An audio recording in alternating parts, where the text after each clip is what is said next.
How to create a table of contents in Canva. So hey everyone, welcome back to the channel. So after logging into your Canva profile, you just have to search on the template section like table of content and then press enter. And as you can see, there are many templates here.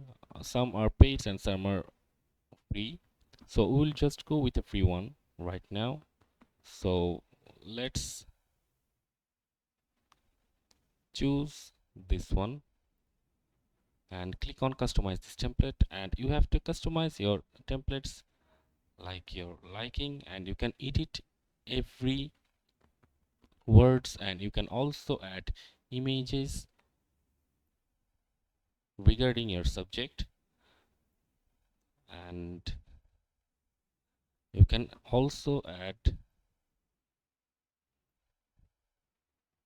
or edit the style or the neatest notes, the best travel secrets. You can just make it like your own, and you can also add your website address from here. And to download this current issue to your template, and after that you just have to simply click on share and click on download and click on PDF standard that is suggested by the Canva, and you can just click on download and use it on your for serving your purpose. So that's it for this video. That's how you can make a table of content using Canva in 2025. See you on the next video, guys.